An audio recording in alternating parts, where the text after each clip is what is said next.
Ho Chi Minh City'den selamlar. Şu anda Grab'den bir taksi çağırdım. Taksiyle beraber Ho Chi Minh City'de yolculuk yapıyorum. Sizinle beraber bugün bu şehirdeki böyle en uygun fiyatlı alışveriş noktalarını ziyaret edeceğiz. Kafamda farklı 3-4 yer belirledim. Yani tek bir yere gitmeyeceğiz. Farklı farklı size böyle bölgeleri göstereceğim. Şöyle birazcık size şimdi şehri de göstereyim. Grab sürücümüzle, burada Bolt yok. Grab sürücümüzle beraber şu anda şehirdeyiz. Şöyle, burası oldukça tabii ki de karışık bir şehir. Özellikle motosiklet konusunda bakın her yerde motorcuları görüyoruz. Sık sık bunları kullanıyorsunuz. Grab Mototaksi. Buradaki en uygun fiyatlı ulaşım bu. Şu anda ben 1.6 kilometrelik bir yere gidiyorum. Neredeyse hatta 2 kilometre. Toplamda da 20.000 Vietnam dongu vereceğim bu yolculuk için. Arabayı tercih etseydim hem trafik anlamında çok daha fazla problem yaşayacaktım. Oldukça yoğun trafik var burada. Motosiklet böyle aralardan gidiyor. İlk olarak gideceğimiz yer Rusya marketi olarak geçiyor. Oldukça uygun fiyatlı ürünlerin olduğunu duydum. Çeşitlilik anlamında da çok iyiymiş. Beraber sizinle orayı gezeceğiz. Şöyle her tarafımızda motorlar var. O zaman yolculuk devam etsin. Rusya marketin orada görüşürüz zaten tekrardan.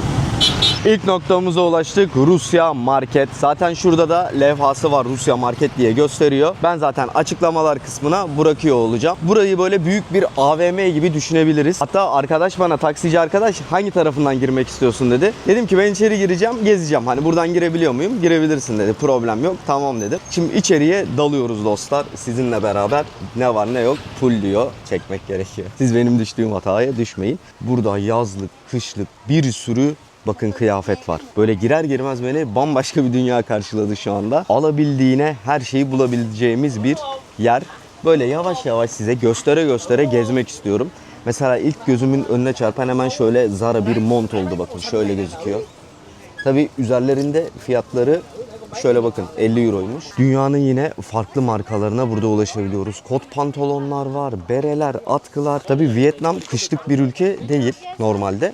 Burası tamamen böyle turistlere yönelik hazırlanmış. Yine burada bakın böyle güzel tişörtler var. Şöyle size göstereyim. O kumaşı falan bayağı güzelmiş ya. Ne kadar? 79.000 won. Şöyle bakın yakınlaştırayım size. 100 Vietnam dongu şu anda tam anlamıyla 4 Amerikan doları yapıyor. Ben size fiyatları gördükçe Vietnam dongu olarak söyleyeceğim. Ona göre çevirebilirsiniz. İşte burada yine The North Face'ler var. Onun dışında burada da farklı bir sürü ürünler var. Hello. Şöyle beraber gezmeye devam edelim. Şu anda anladığım kadarıyla mont bölümüne girmiş vaziyetteyiz. Bakın yine şurada şöyle Tommy'nin, Lufyan'ın. Lufyan da benim sevdiğim bir marka. Montları var. Bir sürü Crocs'lar var. Şöyle Crocs'ları göstereyim. Dostlar söylediğim gibi bu video alışveriş üzerine olacak. O sebeple yavaş yavaş gezeceğim. Umarım sıkılmazsanız, sıkılırsanız da hakkınızı helal ederseniz sevinirim. Şöyle size ne var ne yok çünkü göstermek istiyorum. Buraya geldiğinizde böyle aklınızda bir fikir olur. Yine burada böyle polo tişörtler, bir sürü farklı şapkalar var. Benim de aslında şöyle birkaç tane güzel yeni tişörte ihtiyacım var. Bence şu anda tam olarak doğru noktadayız bu tişört alışverişini yapmak için. Şöyle düz devam edelim, oradan da sola dönelim. Yine burada bakın şöyle Adidas eşofmanlar, Nike üstler. İyi bir pazarlık yapmak gerekiyor diye tahmin ediyorum. Önce şöyle bir gezeceğim. Ondan sonra ne alacağıma karar vereceğim açıkçası. Çünkü çok fazla alternatif var etrafta. Ve benim şu anda Vietnam'da farklı pazarları gezdim. Burası kadar büyük bir pazar daha görmedim. Hani şu anda ilk hissiyat olarak gördüğüm en büyük pazar burası. Yine şu sol taraftan devam edelim. Şöyle burada mesela çocuk ürünleri de var. Eğer çocuğunuz varsa çocuklar için de buradan böyle güzel güzel alışverişlerinizi yapabilirsiniz. Bu kısım bu kadar herhalde. Buradan bir çıkalım. Şimdi dışarıdan bir de sol taraftaki yere girelim. Burası blok blok ayrılmış vaziyette. Şimdi asansöre atladım ve bir üst kata geldim. Burada yine şöyle bakın karşıladı bizi pantolonlar. Calvin Klein pantolonlar mesela. Fiyatlarına şöyle bir bakmak istiyorum. Genelde yalnız fiyatlarını üzerlerine yazmamışlar. Yine burada bu bizim bildiğimiz Levi's'ın meşhur işte 514 serisi, 501 serisi yine altta da var. Bunlar birebir orijinal. Replika olduklarını düşünüyorum. Yani çakma demeye dilim varmıyor çünkü gerçekten çok güzel gözüküyorlar. Yani kumaşlarını falan da ben şu anda elliyorum. Şöyle kumaş olarak da falan çok gayet şık. Yine mesela şurada da mesela 89 bakın Amerikan doları üzerinde normal etiketi var. Biz bunu burada çok daha uygun fiyata satın alabileceğiz tabii ki de. Burada böyle bir sürü yine şortları görüyorum. Farklı farklı markalara ait. Arka tarafta montlar var. tişörtler var. Şu şekilde güzel bahçıvan kıyafeti var. Yine arka tarafta da bir kıyafet var. Genelde böyle çantalar da tabii ki de burada mevcut. Çanta da satın almak isterseniz buraya gelebilirsiniz. Şöyle çok güzelmiş ya şapka. Valla insan buraya gelince böyle bütün parasını harcamak istiyor, bırakmak istiyor. O yüzden bence seyahatinizin sonlarına doğru buraya gelmenizde fayda var. Yine burada da dünya markalarının farklı ayakkabıları mevcut. Şu anda ben B2'deyim. İkinci kata çıktım size göstermek adına. Birazcık da kafam karıştı. Acaba bu kaç kata doğru çıkıyor? Yukarıda şöyle bakın, şu şekilde ibareler var. Onlara göre burayı takip edebiliyorsunuz. Şöyle bir Tommy gömlek mesela. Hello. Yine şurada şöyle güzel çoraplar var. Reebok'ınmış. Gayet güzel gözüküyor. Ve şöyle mont. Burada kışlık olarak satın alabileceğiniz bakın şöyle mesela Mixo diye herhalde anladığım kadarıyla bir dünya markası bunlar da. Böyle birazcık Zara, Koton onları bana andırdı, anımsattı. Yine burada da farklı şöyle güzel şık kabanlar var. Tabi buraya büyük bir valizle gelmek daha iyi olur. Eğer alışveriş yapacaksanız böyle son günlere doğru gelirsiniz buraya, toplarsınız ne var ne yok. Ondan sonra Türkiye'ye dönerseniz fiyatlar Türkiye'ye göre, hatta Vietnam şartlarına göre dahi tabii ki de oldukça ucuz. Sonuçta burası böyle bir toptancı yeri. Yine burada da bir sürü işte Armeniler, Zara'lar, diğer dünya markaları hepsini burada görebiliyoruz. Bence mont almak için çok iyi olur ya, bakın şöyle bir mont. Hello. How much price this one? 4 milyon. Okay. Şöyle bir mont almak isterseniz 4 milyon vermeniz gerekiyormuş bakın. Şöyle kışlık. Tabii birazcık pazarlık da yapılır. O 4 milyon dedi ama çok daha uyguna onu indirebilirsiniz. Burada da bir ayakkabı dünyasına geldik. Yine böyle farklı farklı bir sürü güzel ayakkabılarımız var. Hello. İnsanlar da bu arada çok böyle samimi işten. Ben çekim yapmama rağmen sağ olsunlar hani herhangi bir problem yaratmadılar bana. Şöyle mesela Kolombiya'nın güzel bir ayakkabısı var bak. Kışlık montlar. Yine bir sürü kışlık mont var. Özellikle böyle kışlık ürünlerin daha fazla olduğu dikkatimi çekti. Bakın şurada da yine bir sürü hello. Tuvalet var. Geldiğinizde tuvalette ücretsiz bir şekilde burada kullanabilirsiniz. Güzel ya. Bayağı iyiymiş burası. Ben internette buraya gelmeden önce araştırdım gidilecek yerleri. İlk önüme çıkan hep burası oldu. Dedikleri kadar varmış. Gerçekten istediğimiz her ürüne burada kolay bir şekilde ulaşabiliyoruz. Yine bir sürü ayakkabılar. Şöyle bakın boxer'lar var. Kumaşı falan bayağı güzelmiş. Ben kumaşlarını da elleyebiliyorum. Maalesef tabii YouTube'un öyle bir özelliği yok. Mesela şöyle bir Levi's 505'i bir soralım. Hello. How much price this one? 350. 350. Okay. 350 bin wonga. Şöyle güzel bir kot pantolon alabilirsiniz Levi's'ın bakın. Orijinal. En azından orijinal olmasa dahi birebir replika. Kesinlikle kumaşı falan da gayet kaliteli. 100 bin Vietnam dongu 4 dolar. Ona göre hesaplarsanız sonuca erişirsiniz. Şöyle yine güzel bir North Face'in eşofmanı var. Aynı zamanda bu short haline de dönüyor. Bu da mesela 380 bin Vietnam donguymuş. Bakın burada abimiz gelmiş alışverişini yapıyor. Akıllı abi, akıllı adamın hali başka oluyor. Gelmiş ucuza burada. Kışlıklarını dolduracak. Helal. Ondan sonra devam edecek işte gittiği ülkeye. Zaten Rus pazarı diyoruz. Rusya soğuk o sebeple. Burada yine böyle backpacker çantalar var. Büyük. Güzelmiş ya valla. Burada yine sayısız çanta. Böyle yanınızda taşıyabileceğiniz Prada markalar. Thank you. Şöyle bakın göstereyim. Şöyle. Süper. Wallet bell. Wallet yeah. This how much price? Ya 300. Okay. Şöyle 300 bine de mesela bunu alabilirsiniz. 12 Amerikan doları. Onun tabi biraz daha pazarlık payı var hep bunların. O da aklınızda olsun. Galiba başladığımız noktaya geri geldik. Buradan bir çıkış yapayım, bir bakayım üst kat var mı? Üst katta durumlar ne? Şimdi dostlar hazır buraya gelmişken dedim ki kendime birkaç bir şey alayım. Size de neler aldım göstereyim. Boxer'a ihtiyacım vardı. Şöyle 2 tane boxer aldım. Şöyle göstereyim size. En son hepsinin toplam fiyatını da söyleyeceğim. Onun yanı sıra şöyle kendime bir tane Lacoste'tan tişört aldım. Şöyle göstereyim tişörtü de. Şöyle güzel yeşil renkli. Denedim bu arada bunları alırken içeride. Şöyle hemen orada üstünüzü değiştirebiliyorsunuz. Bir problem olmuyor. Bir tane şöyle bir Adidas'ın yine eşofmanını aldım. Şöyle gözüküyor. Gayet güzel bu da. Bir de yanına ekstra bir Nike'tan tişört aldım. Onu da hemen size göstereyim. Şöyle bir tişört. Bu arada şunu içeride gözlemledim. Pazarlığa çok açık değiller. Yani istedikleri fiyatı vermeyince siz tamam diyorlar o zaman hani. Satın alma. Benim için problem yok noktasına geliyorlar. Ben bu gördükleriniz için yani toplamda 2 tane boxer, Bir tane eşofman, 2 tane de üst için 450.000 Vietnam dongu verdim. O da 600-620 Türk lirası gibi bir şey yapıyor. Daha ucuza alabilir miydik? Belki biraz daha böyle gezsek, araştırsak bulabilirdik. Fakat burası benim hoşuma gitti. Ürünleri de hani denedim. Kumaşlarına baktım, kalitesine baktım. Gayet güzeldi. Böyle ufak bir alışveriş yapmış oldum kendime. Şimdi hatta hostele gideyim hemen bir an önce. Şunları bir yıkamaya vereyim. Şöyle temiz temiz yıkansınlar. Şöyle bavulu ufak ufak artık bu tişörtleri birazcık değiştirmeye başlayayım. Çünkü bunlar da zaman içinde burada biz dışarıda sürekli yıkattığımız için eskimeye başlıyor. Yavaş yavaş böyle o eski formunu kaybetmeye başlıyor dostlar. O sebeple şöyle güzel bir alışveriş gerçekleştirmiş olduk. Şimdi buradan ayrılalım. Diğer yerde görüşelim tekrar. Ahmet abiyle yollarımız burada ayrılıyor artık. Yapma abi, beni de ağlatacak. Seninle tanışmak büyük bir şanstı abi. Çok teşekkür ederim her şey için. Ben de çok teşekkür ediyorum sana. Allah'a şükürler olsun. İyi tanıştık ve burada Ho Chi Minh City'de 15-20 gün bir arada olduk yani. Belki daha fazla. Evet, belki 25 gün olmuştur.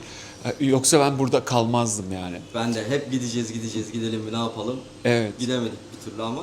Keyifli günlerdi abi. Evet, çok keyifli geçti. Çok güzel geçti.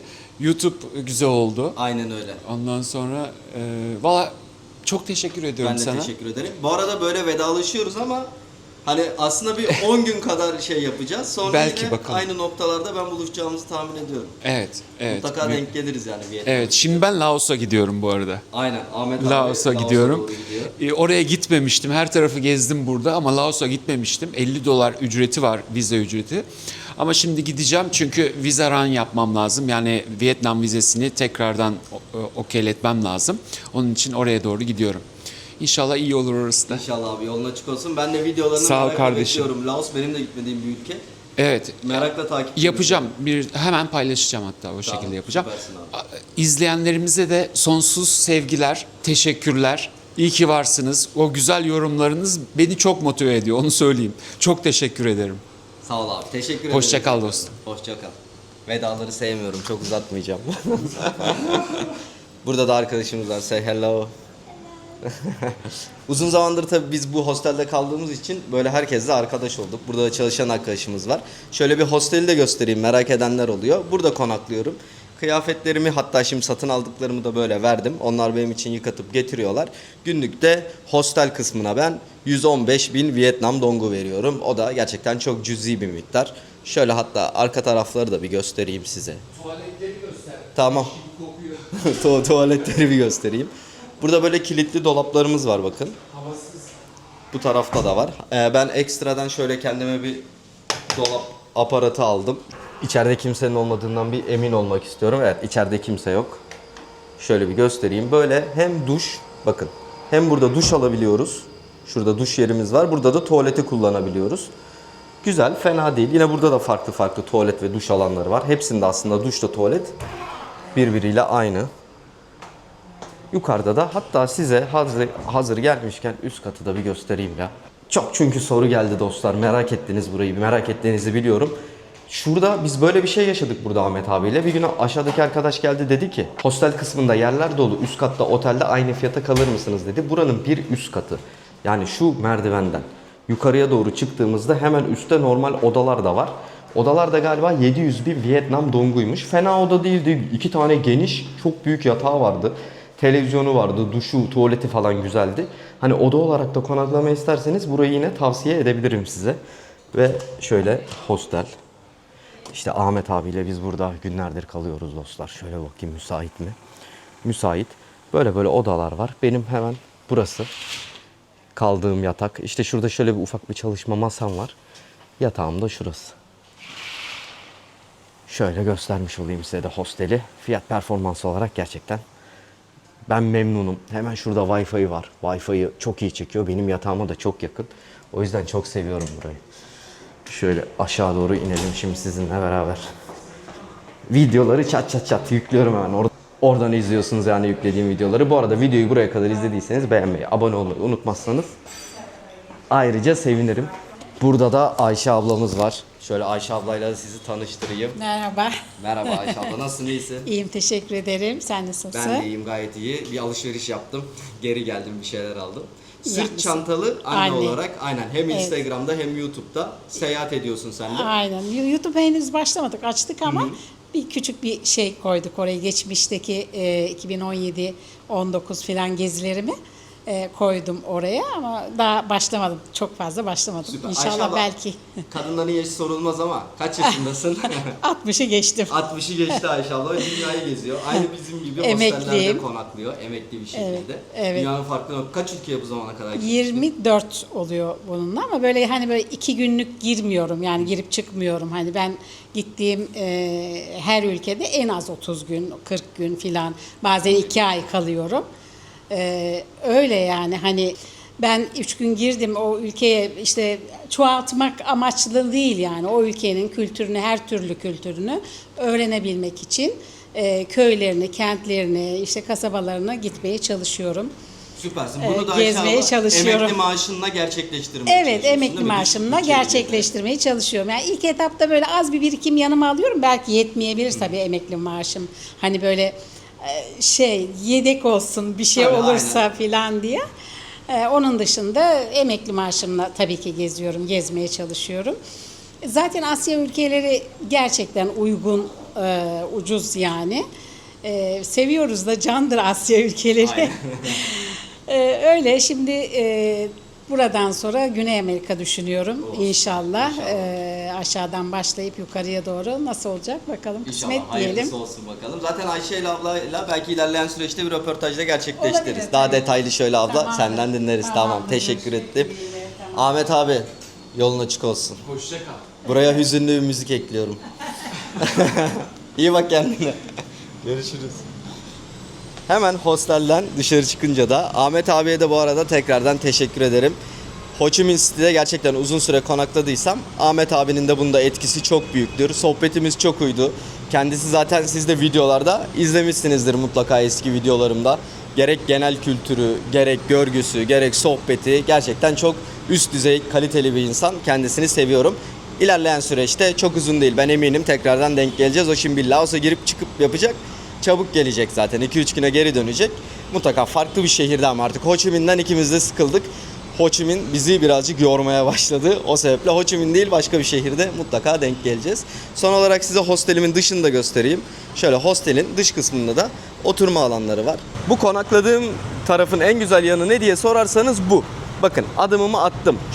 Şuradan girdim. Az önceki hostelim sol tarafta kaldı. Dışarı çıktım ve görüyorsunuz direkt şehrin kalbine, Ho Chi Minh City'nin merkezine geldim. Bu arada Vietnam bizden vize istemiyor. Ev vize alıyorsunuz. Yani herhangi farklı bir belgelere gerek yok. Onu da buraya geliş videomda, ilk videomda nasıl aldığımı görebilirsiniz.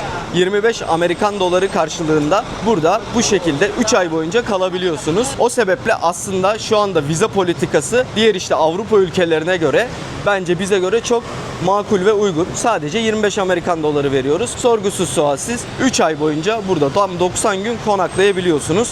Teknoloji fiyatları da burada çok uygun. Hatta şimdi videonun bu kısmından itibaren tekrar alışveriş kısmına geri dönüyoruz.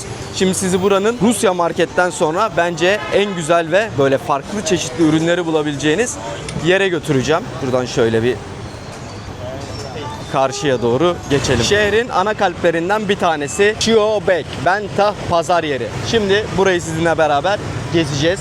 Şöyle şehrin bu kısmını size göstereyim. Şehrin bu kısmında bol bol tur alabileceğiniz yerler mevcut. Çuy tünellerine gitmek isteyebilirsiniz. Sim kart alabilirsiniz buradan yine. Yine farklı şehirlere, otobüslere de buradan binebilirsiniz. Bilet alabilirsiniz. Böyle güzel bir yanı var. Aslında burada her işinizi halledebiliyorsunuz. Karşıya geçelim. Tabii ki de Ho Chi Minh'de geldiğimizden beri sürekli Ahmet abiyle de yine benim de yakınlığımız konu trafik. Çok büyük bir trafik kirliliği var. Maalesef burası büyük bir şehir. Yaklaşık 9-10 milyon kişi yaşıyor. O sebeple insanlar tabii ki de bu şehirde yoğunlaşmış durumda. İşte alışveriş yapabileceğimiz diğer bir nokta, diğer bir pazar yerine giriş yapıyoruz. Şurada bakın şöyle güzel buraya özgü doğal meyveler var. Şöyle size meyveleri göstereyim. Yine burada da bana diyorsun başkası. Thank you. Yine aynı şekilde de burada da böyle sokak lezzetlerini deneyimleyebileceğimiz bir yere geldik. Şöyle bu neymiş böyle ne kadar farklı gözüküyor. Rengarenk valla iştah açıcı. Renklerin güzelliğine baksanıza. Çiçekler, Vietnam halkı çiçekleri çok seviyor. Her yerde çiçekleri görebiliyoruz. Aslında Rusya pazarında ne varsa bu pazarda da var. Rusya pazarı biraz daha uzak kalıyor.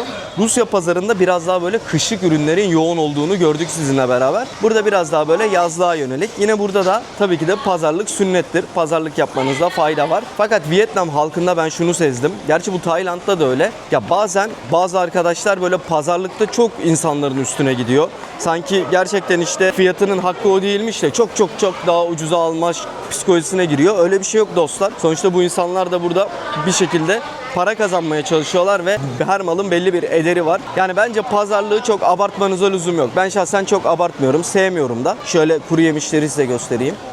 Tabii bazen absürt fiyatlar açıyorlar. Ben burada şöyle tavsiye verebilirim nacizane size. Benim de uyguladığım yöntem o.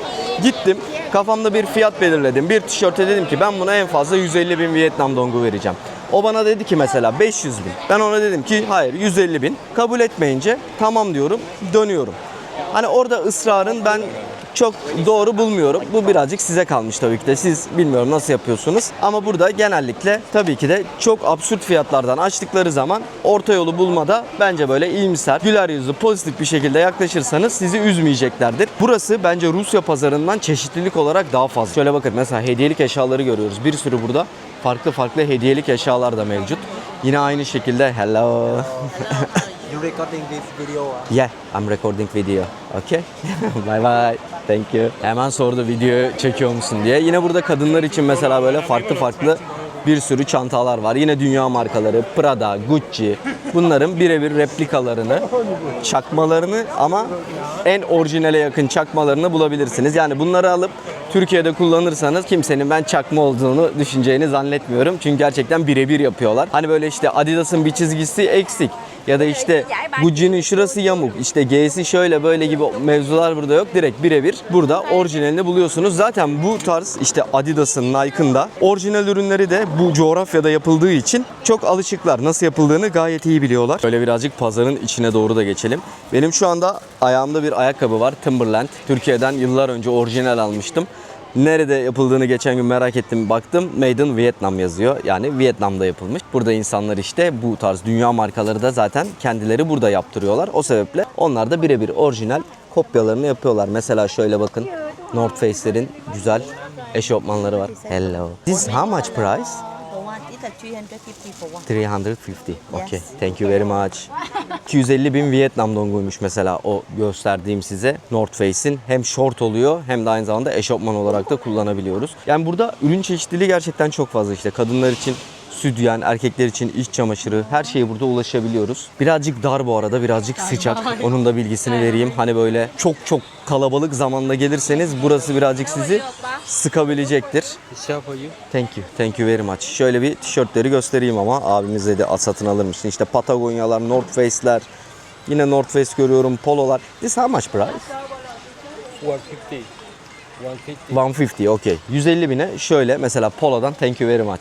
Güzel bir tişört alabilirsiniz burada. Bu pazar dışarıdan ufak gözüküyor. İçine girince hakikaten çok büyük ve bir ürünü beğendiyseniz bence o anda satın almakta fayda var. Çünkü öteki türlü birazcık bulması zor oluyor tekrardan aynı ürünü. Yine iş çamaşırları bakın şöyle şurada. Calvin Klein'ler, Lacoste'lar. Hepsinin birebir orijinal replikalarını burada bulabiliyoruz. Thank you. Şöyle bir bakalım mesela tişörtlere. Şunlar benim sevdiğim bir tişörtler. Geçen almıştım. Birazcık kumaşı kalın çıktı ama sadece. O da benim hatam aslında. Kumaşı elleyerek çözebilirdim. Nasıl olduğunu anlayabilirdim. O sebeple kendime işte bugün az önce gördüğünüz o Nike aldım. Biraz daha böyle ince. Giyer hemen kendimi dışarı atarım diye. Şöyle sağ taraftan buraları gezmeye devam edelim. Çantalar çok güzel. Çok güzel çantalar var burada gerçekten. Ve böyle kaliteli çantalar. Yani dış materyali falan gayet kaliteli gözüküyor. Bakar mısınız? Çanta dünyası. Her tarafta bu şekilde böyle çantalar var. Hello. Yeah, thank you. Okay, I think bir tanesinin mesela sorusunu soralım. This is how much price? You buy now? Yeah. How much price? Şöyle bir kendisine soralım. Oh, very expensive. No, we want the big size, not Big small size, size. okay. The Discount? plain. How much? Okay, mesela 350 dedi. Şansımızı bir 150'den deneyelim. Hayır diyecek. No. No, I don't sell high rise. I sell 50 for you. Okay. Okay. I need lucky. Okay, maybe later. Thank you very much. Okay. Thank you. 350'den açtı. 150 dedim gördüğünüz gibi. Hayır dedi, hani 150 çok şey. 300'e indi. Benim tahminim bizim onunla orta noktada buluşacağımız nokta 200 bin falan olacaktı. 200 bine falan biz onunla ortada buluşacaktık veya 250 bine. Şurada şöyle güzel bakın bir Nike eşofman varmış. Yine aynı şekilde burada da Columbia'nın var. Yine burada da tabii montlar var. Şöyle bir mont mesela bakın. Hello. This how much price? 400. Okay, thank you very much. Mesela 400 bine, yani toplamda 16 Amerikan dolarına o şekilde bir Columbia mont buradan satın alıp Türkiye'ye dönebilirsiniz. Yine onun da pazarlık payı tabii ki de vardı. Büyük ihtimalle benim tahminim o 300-350'ye denk getirecekti onu. Bu pazarın da yavaş yavaş dışına çıkalım. Pazar şöyle size bakın, yukarıda bir kaldırayım kamerayı. Bütün bu gördüğünüz aslında şu sol tarafların içine doğru giriliyor. Her yerde de benzer ürünler mevcut. Yine buradan eğer lokal kıyafet yaptırmak isterseniz kendinize o imkan da var. Mesela buralara gelip bu şekilde işte kumaşlardan sizin için lokal kıyafetler onlar hazırlıyorlar. Bunun için de galiba bir gün beklemek gerekiyor. Aynen bakın şurada yazıyor. Make the race anno day in one day diyor. Siz buradan geliyorsunuz. İşte şuradan görseli belirliyorsunuz. Yine bunun erkekler için olanı da var bu arada. Onlar sizin için bunu bir günde hazırlıyor. Buradan böyle yöresel bir Vietnam kıyafetiyle ülkenize geri dönebiliyorsunuz. Yine bir sürü farklı bakın burada tişörtler de mevcut. Şöyle Vietnam'a özgü. Tabii ki de Ho Chi Minh abimiz burada. Her zaman bizi gülen suratıyla karşılıyor. Ho Chi Minh buranın kurucu lideri. Fransız sömürgesinden bu ülkeyi kurtaran lider kendisi. Burada Ho Chi Minh'e karşı büyük bir sevgi ve saygı var. Zaten bu koca şehri de ismini Ho Chi Minh City demişler. Fakat buranın yerel halkı bu isme genelde Saigon da diyor. Onun da bilgisini vereyim. Hani Saigon, Ho Chi Minh City bunlar birbiriyle benzer. Burada grepçi abimiz var. Thank you very much. Şu anda grep istemiyorum. Buranın çakma olarak en büyük 2 tane marketini size gezdirdim. Şimdi biraz da orijinal ürünlere ve teknoloji ürünlerine bakalım. Hemen sağ tarafımda FPT adlı teknoloji marketi var. Kendilerinden bir rica edeceğim. Bakalım kabul edecekler mi? İçeride çekim yapabilir miyim diye. Büyük ihtimalle kabul edeceklerdir. Şöyle bir iPhone, Apple fiyatlarına bakarız. Samsung fiyatlarına, bilgisayarlara bakarız. Ne durumdalar? Powerbank'leri size gösteririm. Bunun hakkında da çok soru geliyordu. Tax free hakkında da size bilgi vereceğim dostlar. Şimdi içeri doğru giriyoruz ve şöyle bir girdik. Hello. Can I take a video? Yeah, okay, thank you very much. Evet, sağ olsunlar izin verdiler. Şöyle şimdi size buradaki fiyatlardan bahsetmek istiyorum. Hemen karşımda. Önce bir dükkanı göstereyim size. Nasıl bir dükkanın içindeyiz. Şöyle oldukça şık, güzel. İşte Samsung var, Smart TV'ler var. Yine farklı farklı buranın yerel ürünlerinin de olduğu yer var. Burada arkadaşlar var. Bu arkadaşlar sizi buraya geldiğinizde böyle göğsüne elini şöyle yapıyorlar bakın. Göstereyim size. Mesela buraya geldim, böyle ellerini böyle koyup sizi öyle karşılıyorlar. Öyle bir adet var burada. Yavaş yavaş şimdi size fiyatları göstereyim. Tax free hakkında da çıkınca bilgiyi vereceğim. Hemen karşımda iPhone 16 Pro Max duruyor. Şöyle kendisi oldukça güzel bir cihaz zaten. Ahmet abiye de almıştık bundan. Güle güle kullansın tekrardan. Fiyatlardan hemen bahsedeyim size. iPhone 16'nın 256 GB almak istersek 35 milyon Vietnam dongu vermemiz gerekiyor. 512'ye çıkarsak 41 milyona çıkıyor. 1 TB'e çıkarsak 47 milyon Vietnam donguna çıkıyor. Normal Pro'sunu almak istersek bundan sonra artık en düşükleri söyleyeyim. Ondan sonra zaten siz şu anda aslında görselde görüyorsunuz. Durdurup bakabilirsiniz. 128 GB'ına 29 milyon vermeniz gerekiyor. iPhone 16 Plus'a inersek 26 milyona kadar fiyat düşüyor. iPhone düz 16'ya inersek de bu sefer de 23 milyon vermemiz gerekiyor. Apple Watch'lar bilmiyorum ilginizi çekiyor mu, onu da gelmişken buraya göstereyim. 7 milyon ve 8 milyon bandında değişiyormuş. Şimdi bir de bakalım şuradan. Tabii ki de Galaxy telefonları da merak ediyorsunuz. Hep Apple gösteriyoruz ama ya benim pek bilmediğim modeller dostlar bunlar ama fiyatlar şu anda gayet uygun geldi. Mesela şöyle güzel bir Android telefon almak isterseniz Galaxy A05s'miş. 4 milyon vermek gerekiyormuş. 06'ya 3,5 milyon vermek gerekiyormuş. Yine burada da 5 milyona bunu alabiliyoruz. 5 milyon bu rakamlar doğru değil mi? Doğru. Aynen tamam. Acaba dedim hani taksitli fiyatın falan.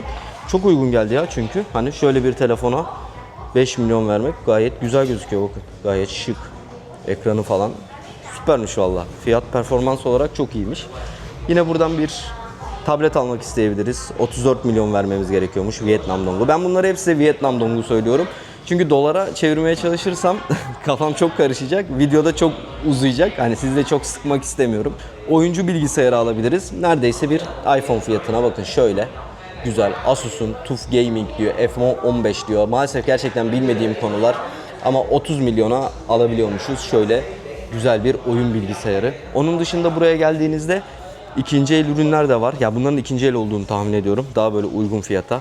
İşte 22 milyona, 23 milyona, 18 milyona bunlardan da satın alabilirsiniz. Kendi aldığımın üzerinden gideceğim. Yani somut örneklerle benim yaşadığımı size anlatacağım. Ben bir MacBook M3 çipli 256 GB'lı bilgisayar aldım. Toplamda da bunun için 1010 Amerikan doları ödedim. Karttan bu arada aldım. %10 tax free'sini alabiliyorum. Daha doğrusu %8,5-9'a yakın bir tax free. Ben onu hesaplamıştım. Bir 95-100 dolar geri almam gerekiyor havaalanından çıkarken. Benim bildiğim kadarıyla, yanlışım varsa bilen arkadaşlar düzeltirse ekstra sevinirim. Yalnızca hava çıkışlarında bunu yapabiliyorsunuz. Yani karadan çıkarken tax free alamıyormuşsunuz. Bir de diğer önemli bir not. Bu da tesadüf eseri. Bugün Ahmet abi bana bunu mesaj atmış hatta sabah. Tax free almak için 2 aylık süremiz varmış. Normalde biliyorsunuz bizim vizemiz 3 ay. Fakat 2 aylık bir süremiz varmış. Yani 2 ayda çıkarsak eğer tax free alıyormuşuz. Ben tesadüf eseri öyle bir denk almışım ki, tabi burada tam doldurur muyum bilmiyorum ama tesadüftür ya, tam öyle bir zamanda, yani 11 Şubat gibi bir şeyde almışım. Zaten benim vizem ayın 16'sında bitiyor. Böyle bir 3-4 gün önceden çıkarsam benim yetişiyor. Ama siz buraya geldiniz, 3 ay kalmayı planlıyorsunuz. Gelir gelmez eğer alırsanız telefon veya MacBook, tax free'de problem yaşamanız olası çıkarken. Yani çünkü 2 ayı dolduracak. Eğer 3 ay kalmayı planlıyorsanız bence şöyle yapın, buraya gelin. Böyle çıkışınızda işte onu hesaplayın. Mesela buraya geldikten 1 ay sonra alırsanız tax free'nizi de sorunsuz bir şekilde alabilirsiniz. Bunun da bilgisini vereyim. Tax free'den çıkışta kutusunu saklamak gerekiyormuş dostlar. Ben de maalesef bilgisayarın kutusunu şu anda saklıyorum. Ahmet abi de telefonun kutusunu saklıyor. Kutuyla beraber kutunun içine yerleştireceğiz. Size bir belge veriyorlar. Fakat bunu her dükkan yapmıyor bu arada. Satın alırken mutlaka dükkana söyleyin, ben tax free alacağım diye. Size bir belge veriyorlar. O belgeyle beraber havalimanından çıkarken tax free'mizi alacağız. İlerleyen süreçte nasıl aldığıma dair ya da alabileceğim mi, onu size detaylı bir şekilde zaten gösteririm. O sebeple abone olup bildirimleri açmayı unutmazsanız güzel olur dostlar, bu konuyu merak ediyorsanız. Şimdi Saigon Center'a geldik. Buranın en büyük alışveriş merkezi. İçeri doğru giriyoruz. Bildiğiniz bizdeki AVM'ler. Ve içeriye girdik.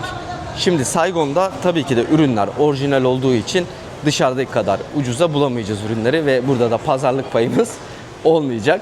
Çok farklı bir mimarisi var bu arada buranın. Böyle içine girince insan çıkamıyor, içinde kayboluyor. Oldukça büyük bir AVM.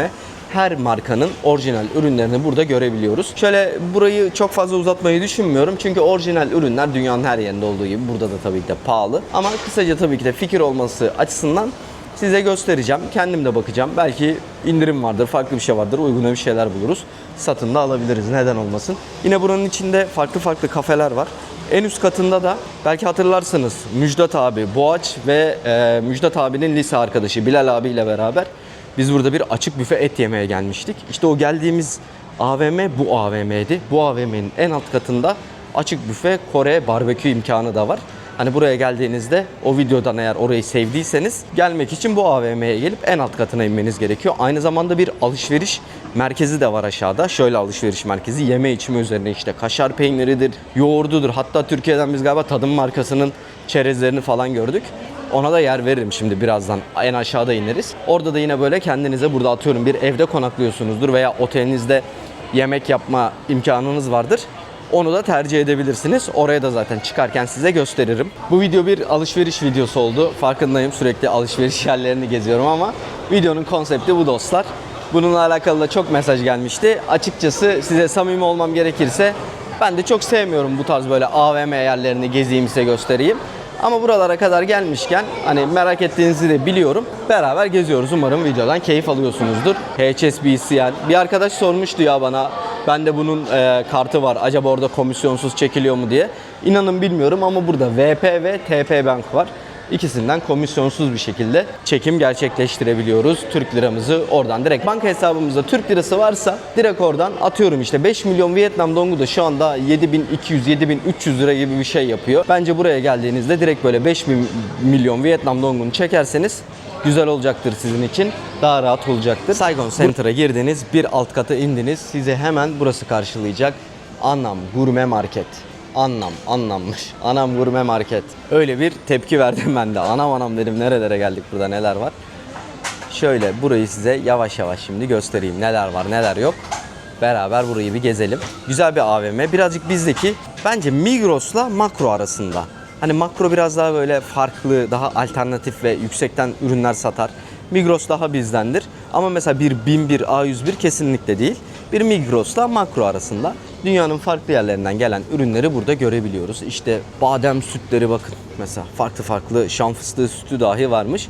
147.000 Vietnam dongu, tabii ki de yüksek fiyatlı. Yine burada da daha böyle hani doğal, katkısız, daha özel ürünler var, sütler var. Yine tabii normal ürünler de burada mevcut. Bunlar da gayet uygun fiyatlı. Çok soru geliyor.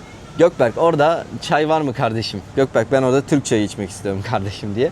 Bir bakalım beraber Türk çayı acaba burada var mı? Yani Türk çayı olmasa bile bu siyah çay dediğimiz evet mesela. Şöyle bakın Lipton'un benim tahminimce bu normal Türk çayı şeyini verecektir bize. Güzelliğini verecektir. Yani Türk çayı, ben burada Türk markaları gördüm. Şöyle bakıyorum şimdi sağıma soluma. Ama yok ya, Türk çayı, Türkiye'den gelen Lipton'un klasik kahvesi var, Thai match'leri var. Maalesef Türk içtiği yok dostlar. Türk çayı buraya gelmemiş. Buradan da markalara bir seslenmiş olalım. Bize bir Türk çayı yollayın bu taraflara. Ama diğer bütün işte çaylar burada mevcut. Şundan emin değilim. Siz ne diyorsunuz ya? Sizce bu acaba yerini tutar mı bizim Türk çayının? Şöyle bakıyorum, Yellow Label. Yani sarı diyor ama. Emin olamadım. Bunu dostlar yorumlara yazarsanız ona göre ben bunu satın alayım. Ya da almayayım. Mısır gevrekleri. Mesela burada kalırken güzel bir alternatif olabilir. Şöyle bir Nesquik alırsınız. Bakın bunlar 7-Eleven'larda falan yok. Hani bunları sadece buralarda bulabiliyoruz. Yani 7-Eleven'larda ben onca ülkede gezdim. Hiç Nesquik görmedim. Allah. Zeytin en çok gelen sorulardan bir diğeri. Gökberk'cim orada kahvaltı ne yapıyorsun? Nasıl yapıyoruz? Bakın buralarda böyle zeytinler satılıyor dostlar. Tabii yüksek ya, fiyatlar gerçekten. Hani Türkiye bu konuda çok daha iyi. Onun da bilgisi. Şimdi alışveriş konusunda tabii ki de Vietnam, teknoloji Vietnam diyoruz ama şu yeme içme, yani bizim damak tadımıza uygun ürünlerde Türkiye çok daha uygun fiyatlı. Maalesef burada istediğimiz gibi onları bulamıyoruz. Şöyle marketi gezmeye devam edelim. Bu marketi sevdim. Sizin de hoşunuza gittiğini düşünüyorum. Hani güzel bir bilgilendirme oluyor. Et kısmına geçelim mi? Geldik et reyonuna. Burada bir sürü gelip satın alabileceğiniz etler mevcut. Yine mesela atıyorum hostelde kalıyorsunuzdur. Şöyle bir steak alırsınız. 163.000 Vietnam donguymuş 100 gramı. Mesela şu boyut, şu hemen benim önümde gördüğünüz ya da bir arkası daha rahat gözüküyor şu. 450.000 Vietnam donguna galiba denk geliyormuş. Tavuklarımız var. Bizdeki bildiğiniz normal tavuk kanat. Şurada tavuğu böyle küçük küçük ezmişler. Mesela şuradan göğüs alabilirsiniz. Göğüs yapabilirsiniz. 53.000 Vietnam donguymuş şu. Çok iyi fiyat. Bunu çok sevdim. Bu markete gelip doldurursunuz sepet arabanızı. Valla güzel güzel böyle 1,5 hafta, 2 hafta gayet idare edebilirsiniz. Bakın şurada mesela 100 gramı 105.000 Vietnam donguymuş. Şurada da 115.000. Peynirlerin olduğu bir kısım vardı. O galiba diğer tarafta. Oraya da doğru zaten sizi götüreceğim. Size şeyi göstermek istiyorum. Bakın. Tadım. Gördünüz mü? Zaten üzerinde de Türkçe yazıyor. Kavrulmuş kabak çekirdeği. Buradan gelip böyle kabak çekirdeği alabilirsiniz mesela. Bildiğin bizim Türkiye'deki gibi aynı. Yine aslında şu bölgenin hepsi Türk. Türk usulü dostlar. İşlenmiş kaju şöyle 140 gramı 154.000 Vietnam donguymuş. Daha çok da bir yeme içme konusunda özellikle şu kısımları da size göstermek istiyorum. İşte sosisler var. Bunları şimdi tek tek hepsini araştırmayacağım ama eminim mutlaka bunların arasında şeyler de vardır dostlar. Beef'ler vardır. Domuz tercih ediyorsanız domuzlar da tabii ki de vardır. Onları da kullanabilirsiniz. Burada dondurulmuş ürünler. Bir sürü. Her şeyden ulaşabiliyoruz. Hatta bence arka tarafta pizzalara dahi ulaşabileceğiz. İşte burger eti mesela. Bakın Wagyu Beef Burger Patty diyor. Şöyle. Size göstereyim. Şöyle bir burger eti. Bunu abi alırsın evinde valla 10 numara yaparsın ya. Ne kadarmış fiyatı? Fiyatı yazmıyor. Şurada yazıyor. 105.000 Vietnam dongu. Çok da uygun fiyatlı. 200 gram koca et. At döküm tavana. Afiyetle ye. Dondurulmuş gıdalar. Dondurulmuş olarak da bunları tercih edebilirsiniz. Aynı zamanda işte burada yine ıspanaklı börek var, mantılar var, patatesler var, kroketler var. Her şey var yani. Her şeye ulaşabiliyorsunuz. Üst tarafta da aynı şekilde. Peynir. Vallahi ben de peyniri çok özledim. Yalan yok. Hani peynir önemli bizim için. Burada kaşar peyniri işte böyle bizdeki bu eski kaşarı andıran bakın. Her tarafta böyle peynirler var. Yine şu tarafta da şöyle güzel güzel yapılmış peynirler. Şurada şöyle beyaz peynir olduğunu tahmin ediyorum. Yine peynirler var, cheddarlar var. Ya bunların ben bizim damak tadımıza hitap edeceğini düşünüyorum açıkçası. Şurada galiba lor peyniri gibi bizdeki. Her tarafta böyle peynirler var. Fiyatlar birazcık yüksek. Buraya gelince tabii bunlar sonuçta ithal ürün. Bakın mesela Fransa'dan gelmiş bir Roquefort. 100 gramı 142 binmiş. Yine şu da bizim olmazsa olmaz emektar peynirimiz. Size bahsettiğim bizim yemek yediğimiz yer işte burasıydı. Biz burada yemek yemiştik. Korean Barbecue and Hot Pot Buffet diye geçiyor. Saigon'un en alt katında bulunuyor. 189, 239, 319 ve 429'luk alternatifleri var. Biz 429'u almıştık fakat sonradan pişman olmuştuk daha uygununu alabiliriz diye. Şöyle size bir menüyü de göstermek istiyorum. 239'luğun içinde bakın bunlar var. Şöyle bir 189'a bakalım. 189'un içinde neler var? O lunchmış zaten. Hani onu zaten alamıyoruz şu anda. O öğle yemeği için, gündüz için geçerli galiba. 239'luk şunlar dostlar. Baya bir şey var içinde ya. Bence siz de geldiğinizde 239'luğu tercih edin derim. Ya diğeri çok fazla oluyor. Hani yiyemiyorsun zaten, kalıyor bir noktadan sonra. Biz hatta o gün detaylı bir şekilde pişmanlığımızdan bahsetmiştik o videoda size. Ama burayı da göstermiş olayım. Dışarıdan merak edenler vardı. Onların da aklındaki soru işareti gitmiş olsun. Şehirde yine akşam olmuş. Yine akşamı yapmışız. Size bir yer daha göstereyim alışverişle alakalı. Şuradan karşıya geçeyim. Saigon Square şurası hemen. Burası da az önce gezdiğimiz ilk ikisi gibi. Rusya pazarı ve Bentan gibi böyle yine daha uygun fiyatlı alışveriş yapabileceğiniz bir nokta. Arkaya doğru gidiyor. Çok büyük bir yer değil, orta ölçekli bir yer. Hemen Saigon Center'ın karşısında bulunuyor. Aklınızda olsun, buradan da gelip alışveriş yapabilirsiniz. Tekrar artık içeriği göstermeyeceğim çünkü ürünler zaten benzerlik gösteriyor diğer gezdiğimiz yerlerle. O sebeple sadece aklınızda olması amacıyla dışarıdan göstermek istedim. Saigon Center'ın hemen çaprazında bulunuyor. Şehirde akşam oldu. Sokak satıcılarımız hemen dışarılara çıktı. Yine burada da işte sigara satılıyor. Aynı şekilde. Thank you. Döner dönmez öyle bağırıyorlar hemen size. Trafik hemen şurada bakın, yeşil bir bina görüyorsunuz. VP Bank. Bentan nerede? Onu da size göstereyim. Bentan'da. Hemen şurada. Buraya sırtınızı verip böyle geldiğiniz zaman şu tarafa geçiyorsunuz. ATM'lere ulaştınız. İşte o ATM'lerden komisyonsuz bir şekilde para çekebilirsiniz. Bence Vietnam'a geldiğinizde yapacağınız ilk iş District 1'e gelin. Bir oradan paranızı çekin. Bir alışverişinizi yapın. Şöyle bir pazar yerini gezin. İhtiyaçlarınız varsa onları halledin. İlk birkaç günde bunları atlatırsanız ondan sonra Ho Chi Minh'de gezmesi hem daha keyifli hem de daha kolay olacaktır sizin için. Karşıya geçelim bakalım. Şöyle iyice son bir defa daha yakından gösterip videoyu kapatıyorum. Ve hemen karşıda VP Bank.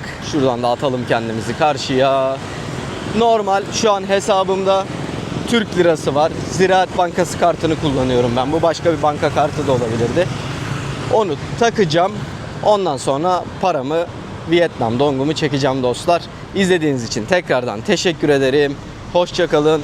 İyi bakın kendinize. Burada çok sayıda da bu arada bakın ATM var. Önünde güvenlik görevlileri de duruyor. Hani herhangi bir problem yaşamazsınız burada. Hoşça kalın. Bay bay.